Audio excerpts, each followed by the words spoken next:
আজকে আমাদের সঙ্গে এরকম কিছু হয়ে যাবে এটা আমি কখনো ভাবতেও পারিনি। চলো ভিডিওটা শুরু থেকে শুরু করা যাক। আজকে আমি সকাল সকাল ঘুম থেকে উঠে বাইরে বের হয়ে যাচ্ছিলাম, আর গাইস তোমরা তো দেখতেই পাচ্ছ এখানে আমাদের স্কোয়াডরা ইতিমধ্যে বাইরে বের হয়ে গিয়েছে, আর আমরা ইতিমধ্যে চলে আসলাম হচ্ছে গাজীপুর জেলা যে দায়রা জজ কোর্ট আছে আর এইখানে।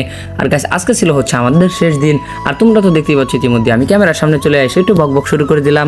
গাইস আজকে আমি চলে যাচ্ছিলাম হচ্ছে বাসার দিকে, আর তোমরা তো দেখতেই পাচ্ছ আমার হাতের মধ্যে এক্সট্রা একটা ব্যাগ আছে। গাইস এই ব্যাগে করে মূলত আমি আমার কাপড় চাপড়গুলো সাথে করে নিয়ে যাচ্ছিলাম, কেননা আমি কাপড় চাপড়গুলো একদম সাথে করে নিয়ে যাচ্ছিলাম যাতে আমার পরবর্তীতে যখন আমি বাসায় চলে যাব তখন আমার যাতে সব কিছু পাতলা লাগে। আর গাইস তোমরা তো দেখতেই পাচ্ছ ইতিমধ্যে আমি একটা রিক্সায় উঠে গেলাম, আমাদের অনেক সময় কম ছিল যার কারণে আমি একটা রিক্সায় উঠে গেলাম। আর গাইস এখানে তো এসে দেখি যে রেলটা ক্রসিং হচ্ছে, যার কারণে এখানে যে রেলওয়ে যে একটা বাস আছে বাসটা পড়ে গেল। আর গাইস তোমরা তো ইতিমধ্যে দেখতেই পাচ্ছ আমরা এক দিক থেকে দাঁড়িয়ে একটু ভিডিও করতেছিলাম, আর যখন এখানে রেলওয়ে ক্রসিংটা উপরে উঠে গেল তখন আমরা এখান থেকে বের হয়ে গেলাম। আর গাইস ইতিমধ্যে আমরা চলে যাবো হচ্ছে রেলওয়ে স্টেশনের দিকে, আর তোমরা তো দেখতেই পাচ্ছ আমরা আস্তে আস্তে চলে যাচ্ছি হচ্ছে রেলওয়ে স্টেশনের দিকে। আর গাইস দেখতে দেখতে হঠাৎ করে আমরা দেখতে পেলাম দূরে একটি ট্রেন দেখা যাচ্ছে। আমি তো গাইস ভেবে নিয়েছিলাম যে হয়তো আমি এই ট্রেনে করেই যাব, মানে আমি প্রতিদিন সকালে যে ট্রেনে করে যাই সেই ট্রেনটা মূলত আসে হচ্ছে ঢাকা থেকে ছেড়ে আসে, আর এই ট্রেনটা মূলত যাই হচ্ছে জামালপুরে। আর তোমরা তো দেখতেই পাচ্ছ আমি ইতিমধ্যে স্টেশনের এখানে দাঁড়িয়ে আছি, আর দাঁড়িয়ে থাকতে আমার ভালো লাগছিল না, আর তাই তো আমি নেমে গেলাম স্টেশনের এখানে।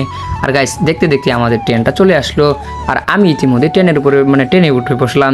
আর গাইস ট্রেনের উপরে ওঠা আমার খুব ইচ্ছা ছিল, কিন্তু ট্রেনের উপরে উঠতে পারি না কারণ এটা নিয়মে নেই। আর গাইস এইটা যে এখন যে জায়গায় আছে এই জায়গাটা হচ্ছে বাওয়ালদি গাজীপুর আছে সেটা, আর এইখানে মূলত প্রতিদিন ট্রেন দাঁড়ায় হচ্ছে রেল ক্রসিংয়ের জন্য। আর গাইস দেখতে দেখতে আমি এবার রেলে উঠে গেলাম, আর তোমরা তো দেখতেই পাচ্ছ যে আমাদের গাজীপুরের যে কি সুন্দর ভিউ।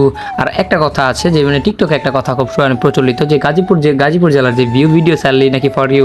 আর গাইস দেখা যাবে ভিডিওটা কি সত্যি ফর ইউতে যায় কিনা। আর গাইস কথা বলতে বলতে তো তোমাদেরকে সৌন্দর্যটা উপভোগ করতেই দিলাম না। আর গাইস এইখানে যে ভিউটা দেখতে পাচ্ছ আমি একটু দূরে জুম করে দেখাচ্ছি, আর আমি তো এখানে ভেবে নিয়েছিলাম যে হয়তো শীতের দিন চলে আসলো। আর গাইস দেখতে দেখতে এবার আমি আমাদের শ্রীপুরে পৌঁছে গেলাম, আর তোমরা তো দেখতেই পাচ্ছ আমি ইতিমধ্যে আমাদের শ্রীপুরে আছি। গাইস এবার আমি চলে যাচ্ছিলাম হচ্ছে আমাদের শ্রীপুর মডেল থানার সামনে একটি দোকান আছে আর এখানে। আর গাইস ওই দোকানে আমি গিয়েছিলাম হচ্ছে আমার ব্যাগটাকে রাখার জন্য, আর আমি তো এখানে ব্যাগটাকে রেখে এবার চলে গেলাম হচ্ছে আমাদের উপজেলাতে। আর এইখানে যে ট্রাকটাকে দেখতে পাচ্ছ যে গাড়িটা সেটাই হচ্ছে আমাদের শ্রীপুরের সেই ভাইরাল গাড়ি। এইখানে অনেক মানুষ এসে ফটোশ্যুট করে। গাইস এই দিক থেকে একটু ঘোরাফেরা করার পর এবার আমি চলে গেলাম হচ্ছে ভূমি অফিসের যে একটা কার্যালয়ের যেই সামনে যে একটা ঘর আছে এখানে। আর গাইস এটা মূলত হচ্ছে বসার একটি জায়গা, আর এই দিক থেকে একটু ঘোরাফেরা করে তারপর আমরা চলে গেলাম হচ্ছে আমাদের উপজেলার ভিতরের দিকে। আর গাইস উপজেলার ভিতরে আমি ছিলাম মূলত, আমি চারদিকটাকে একটু তোমাদেরকে দেখানোর চেষ্টা করতেছি। গাইস এই দিক থেকে আমরা একটু ঘোরাফেরা করে এবার আমরা চলে যাচ্ছিলাম হচ্ছে আমাদের পরীক্ষার কেন্দ্রে। পরীক্ষা শেষ করে দ্রুত আমি ইউনিফর্মটা পরে নিলাম, আর ইউনিফর্ম পরে এবার আমি রওনা দিয়ে দিলাম হচ্ছে শুটিং রেঞ্জের উদ্দেশ্যে। গাইস আমি আজকে যাবো হচ্ছে শফিপুর, কারণ আমাদের ছিল হচ্ছে আজকে ফায়ারের দিন। গাইস এই জন্য মূলত আমার খুবই প্যারা ছিল, আর পরীক্ষা দেওয়ার সাথে সাথে আমি এখান থেকে বের হয়ে গেলাম। আর গাইস দেখতেই পাচ্ছ আমি ইতিমধ্যে একটি বাসে উঠে বসলাম, আর পিছন থেকে হঠাৎ করে একটি সেনাবাহিনীর গাড়িতে যাচ্ছে। আর গাইস সেনাবাহিনীর গাড়ি থেকে হঠাৎ করে অনেক ধোঁয়া আসছিল, যার কারণে আমি ড্রাইভার মামাকে জিজ্ঞাসা করলাম এত ধোঁয়া আসতেছে কেন। তখন ড্রাইভার মামা আমাকে বললো যে এটা নাকি তেলে চলে। আর গাইস এরকম গাড়ি যদি তোমরা আরও দেখে থাকো তাহলে কমেন্টে জানাবে, অবশ্যই সেনাবাহিনীর গাড়ি ছাড়া অন্য কোনো গাড়ি। গাইস এই দিক থেকে আমরা একটু ঘোরাফেরা করে তারপর আমরা বাস থেকে নেমে চলে গেলাম একটি দোকানে, আর এই দোকানে গিয়ে আমরা মূলত কিনেছিলাম হচ্ছে আনারস। আর গাইস আনারস আমার খুব ভালো লাগে, কিন্তু আনারস খেলে আমার মুখের ভিতরটা ছিলে যায়। গাইস এখান থেকে মূলত আমরা আনারসটা নিয়ে একটা সিএনজিতে উঠে বসলাম, আর এই সিএনজিতে করে আমরা চলে যাবো হচ্ছে শফিপুরে। আর তোমাদেরকে তোমাদের সামনে এসে আমি একটু দেখানোর চেষ্টা করতেছি যে আমাকে কেমন লাগছে। গাইস দেখতে পেলাম সব কিছু ওকে, আর তোমরা তো দেখতে পাচ্ছ ইতিমধ্যে আমি গাজীপুর কোনাবাড়ি চলে আসলাম। কোনাবাড়ি থেকে নেমে আমি মূলত আরেকটা অটোরিক্সায় চলে আসলাম, আর এই অটোরিক্সা মূলত এখান থেকে যাই হচ্ছে গাজীপুরের যেই জেলখানা আছে যেটাকে বলা হয় গাজীপুর কাশিমপুর জেলখানা সেখানে। আর গাইস আমি এই দিক দিয়ে মূলত চলে যাচ্ছিলাম হচ্ছে আমাদের শুটিং রেঞ্জের উদ্দেশ্যে। আর গাইস দেখতেই তো পাচ্ছ আজকে রাস্তাটা মোটামুটি একটু ক্লিয়ার ছিল, যার কারণে আমার যাওয়াটা খুব সুবিধা হচ্ছিল। আর গাইস এইখানে যে মসজিদটাকে দেখতে পাচ্ছ আমাদের গাজীপুরের মধ্যে যে এত সুন্দর মসজিদ আছে আমি এটা কখনো জানিনি।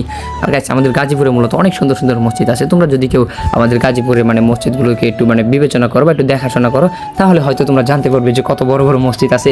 আর গাইস এই দিক থেকে ঘোরাফেরা করার পর এবার তোমরা যে জায়গাটাকে দেখতে পাচ্ছ এটা মূলত হচ্ছে আমাদের যেই শুটিং রেঞ্জ আছে এই জায়গাটা।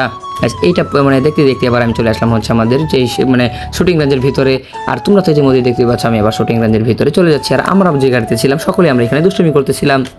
আর গাইস তোমরা তো দেখতেই পাচ্ছ আমাদের গাড়িতে ভরা আমাদের স্যার সহ আমাদের সকল প্রকার ব্যাচমেট আমরা সবাই একসাথে। আর গাইস আজকে যেহেতু ফায়ারিং ছিল তাই আমরা সবাই একসাথে করে চলে যাচ্ছিলাম হচ্ছে আমাদের ফায়ারিংয়ের উদ্দেশ্যে। আর গাইস এতগুলো জঙ্গল পার হয়ে এবার আমরা কাছাকাছি চলে আসলাম।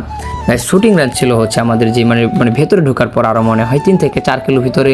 গাইস এবার আমি যখন এই দিকে চলে আসলাম, এখন আমি এখানে একটু মানে ভিডিও করতেছিলাম, আর আমার আশেপাশে সবাই ভিডিও করতেছিল। দেখতে দেখতে আমরা এবার চলে আসলাম, আর সবাই তো দাঁড়িয়ে প্যারেডের জন্য রেডি হয়ে গেল। আর গাইস দূরে যে এখানে দেখতে পাচ্ছ অনেকগুলো অফিসার বসে আছে, এখানে হচ্ছে মূলত যে অস্ত্রগুলো জমা নেওয়া হচ্ছে এবং সীসা বুলেট দেওয়া হচ্ছে। আর গাইস এইখানে তো তোমরা দেখতেই পাচ্ছ আমরা মূলত মানে ফায়ারিং শেষ করে সব কিছু জমা দিয়ে আমরা এখান থেকে আবার চলে যাব। গাইস ফায়ারিংটা শেষ করার পর সকলেই এখানে অস্ত্র জমা দিয়ে দিল, আর অস্ত্র জমা দেওয়ার পর আমরা চলে গেছিলাম হচ্ছে একটু বাইরের দিকে। আর গাইস এখন তো তোমরা যে জায়গাটা দেখতে পাচ্ছ সেখানে আমাদের মানে আমরা এখানে চলে গিয়েছিলাম, তারপর এখানে আবার আনসার বাহিনী এসেছিল, আর আনসার বাহিনী এখানে ফায়ার করেছিল।